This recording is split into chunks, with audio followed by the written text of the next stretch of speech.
dari capacity. Filosofinya apa Pak? Jadi kita bisa lihat di sini ya, kapasitas itu B log 2 1 plus gamma. Maka ada dua parameter yang sangat penting di sini, yaitu B adalah bandwidth dan gamma adalah signal to noise power ratio.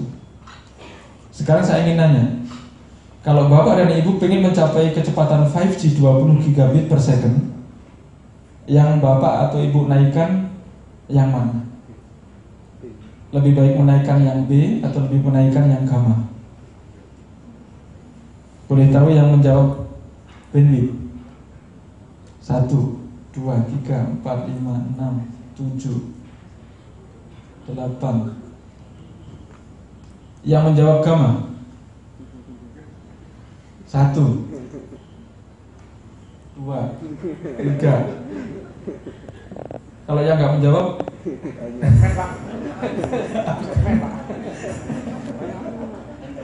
ya. Jadi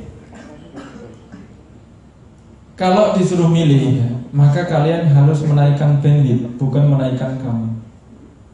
Kenapa? Karena gamma berada di dalam logaritma. Loh, apa Pak kalau dalam logaritma? Logaritma itu fungsinya mendatar atau ke atas. Saya di Undip ya, Pak Suron di Undip, saya menyampaikan logaritma itu begini atau begini. Jawaban mahasiswa begini. Jadi saya nggak mau salah lagi. Jadi mendatar atau ke atas.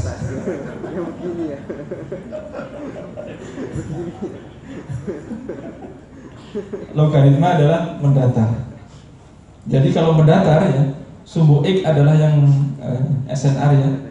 Maka kalau dia mendatar, jadi Bapak dan Ibu naikin SNR, nggak akan berefek pada kenaikan kapasitas. Jadi mau nggak mau Bapak dan Ibu harus menaikkan bandwidth. Inilah yang menjadikan 5G itu nanti memakai frekuensi di atas 1 GHz sampai 100 GHz. Karena kalau kita di bawah itu ya, bandwidthnya udah habis. Bandwidth di atas itu masih luas, masih banyak padang rumput. Jadi masih luas ya. Maka 5G nanti ya memakai frekuensi tinggi karena bandwidthnya luas, bandwidthnya besar dan masih kosong. Nah misalkan ya, ini 400 MHz ya. Ini sebenarnya yang saya pahami ya, bandwidthnya 5G itu 200 ya. Yang paling banyak itu 200 MHz. Cuman ini saya tulis 400 itu dengan asumsi kemarin Ericsson ya melakukan trial dengan bandwidth 400 MHz. Ya, kemudian dia pakai 64 QM, ya 64 QM, maka dalam satu simbol dia ada 6 bits, ya, maka di sini 6. Kemudian ini saya tulis setengah, itu asumsinya adalah coding rate-nya setengah. Karena kalau komunikasi tanpa channel coding itu useless. Maka di sini misalkan setengah, kemudian di sini misalkan ABN 0-nya itu 10 dB. Ya, karena 10 kali log 10 sama dengan 10 ya, biar enak aja ngitungnya. Ya, maka dapat 1,98 gigabit per second. Ini hanya dengan satu antena. Nah kalau Bapak dan Ibu pakai 10 antena kali 10 aja.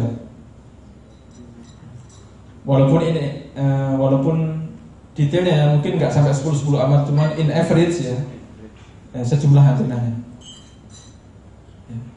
Nah kemarin Ericsson katanya pakai 25 kali 25 antena, maka seharusnya ini kali 25. Jadi seharusnya dia mendapatkan sekitar 25 gigabit per second. Cuman yang dia dapatkan kan 5,7 gigabit per second. Berarti masih ada yang belum efisien.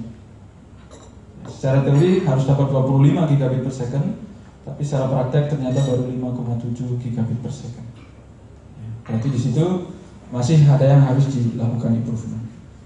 Terus lupa ini apa hubungannya dengan Batman, Pak?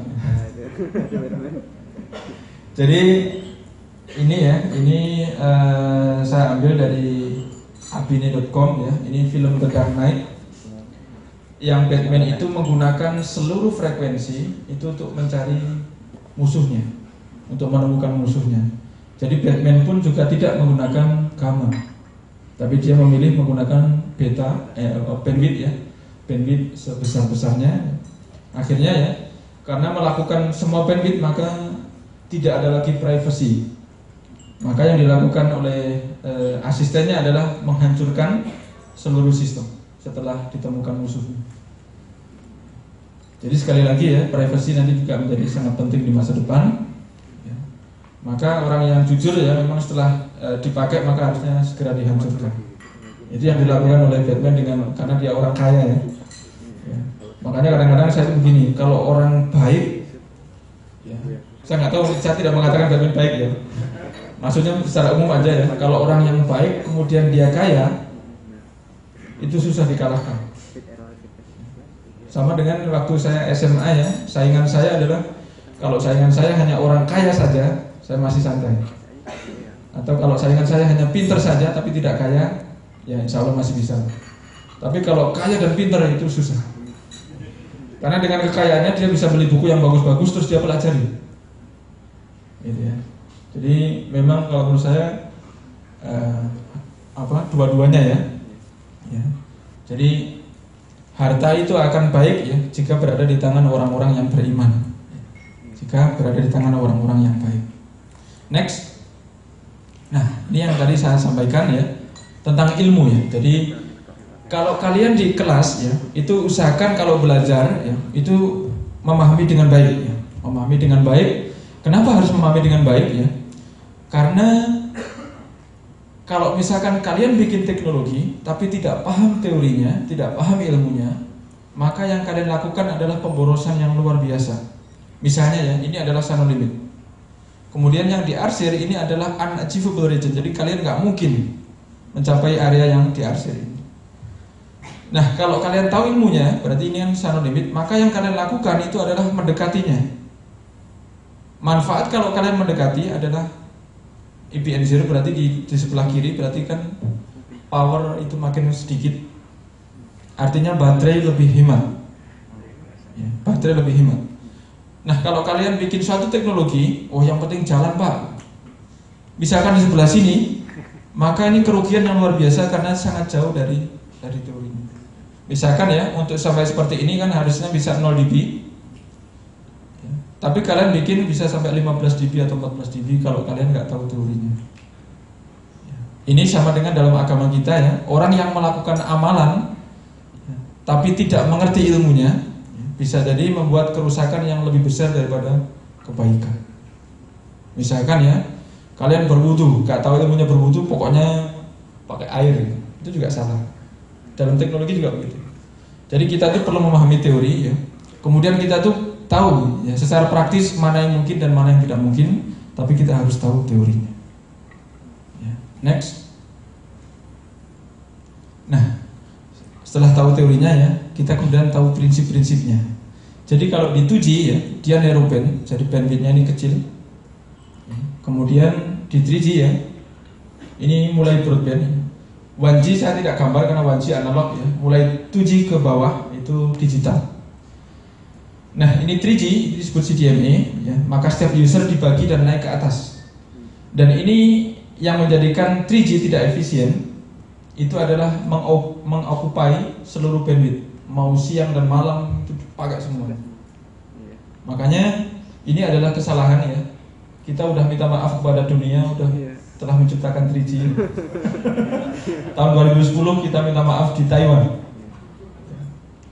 telah menciptakan 3G dan kita sekarang punya 4G ya. 4G lebih luas ya daripada 3G, tetapi pengaturannya tidak ke atas tapi ke samping. Artinya apa? Artinya kalau misalkan kita nggak pakai ya kita off, akan dipakai oleh orang yang sedang pakai. Jadi bisa ngembang kempis, bisa kanan kiri. Tapi yang ini karena dia ke atas ya, mau satu atau dua semuanya dia pakai. Maka ini kekeliruan, jadi langsung kita pindah ke 4G dan ke era di 5G ya. Di 5G ya. Oh ya, ini ortogonal ya. Kalau di 4G ortogonal, jadi ketika dia puncak maka yang tetangganya di bawah. Ini puncak, tetangganya di bawah. Tapi di 5G karena manusia pengen kecepatan sangat tinggi, maka kita nggak mungkin bikin ortogonal seperti ini. Maka yang dilakukan adalah merapatkan subcarrier, sehingga yang terjadi adalah otomatis terjadi interferensi. Dan ini adalah interferensi yang disengaja. Karena kalau nggak ada interferensi nggak mungkin nanti kita bisa 20 gigabit per second. Maka kita harus menciptakan teknologi yang bisa menghapus interferensi yang telah disengaja tadi. Ini kemudian di 6G ya, 6G belum jelas ya, apakah. Tapi ya motonya adalah wireless at the speed of light. Ya, jadi sampai 1 terabit per second itu target dari 6G. Nah, kita lihat ya uplink-nya 4G itu pakai double Fourier transform. Manfaat dari double Fourier transform itu next. Ini perlunya kita memahami rahasia ya, rahasia dalam membangun teknologi ya. Kalau kalian hanya pakai satu Fourier transform, maka yang terjadi di dalam sinyal kalian itu hanya penjumlahan seperti ini. Dan di sini dengan bit yang tadi ya, tadi kan kita berbicara informasi adalah ketidakpastian, maka bitnya kadang 0 kadang 1, bukan 0 semua atau 1 semua, maka kadang 0 kadang 1 ya, maka yang terjadi di sini random, sehingga ada kemungkinan puncak. Ada kemungkinan puncak, dan inilah yang menjadikan tidak efisien. Dan saya mengusulkan ya adanya coding tersendiri sebelum FFT di sini. Ya, dan di sini ya untuk simplicity dalam perhitungan ya saya mengusulkan menggunakan Fourier transform kembali. Makanya akhirnya akan ada 2 Fourier transform. Yang ini ketika saya mengusulkan ya saya dihina orang-orang katanya ini useless. Ini useless, terus katanya doesn't make sense. Katanya kalau saya pakai double Fourier transform seperti ini ya, nanti ada teknologi yang namanya bit loading ya, katanya nggak bekerja. Bit loading pada WFDM. Ya ini konsep WFDM ya. Jadi di sini saya mengusulkan ada 2 Fourier transform ya. Yang satu yang asli seperti ini, yang satu adalah tambahan. Nah dengan menggunakan seperti ini maka kita bisa menjadikan peak ini tidak di tempat yang sama. Akibatnya setelah dijumlah menjadi datar. Jadi walaupun bitnya tadi berubah-ubah 1 0 1 0 ya seharusnya bukan 1 0 1 min 1 ya maksudnya 1 min 1 1 min 1 ya no problem karena peaknya ini selalu tidak akan di tempat yang sama sehingga kalau di sum ya dia menjadi flat atau almost flat. Ini yang kami usulkan dan ini yang menjadi standar dari International Telecommunication Union. Jadi kita harus mengetahui secret dari suatu filosofi, secret dari suatu teknologi. Next. Nah,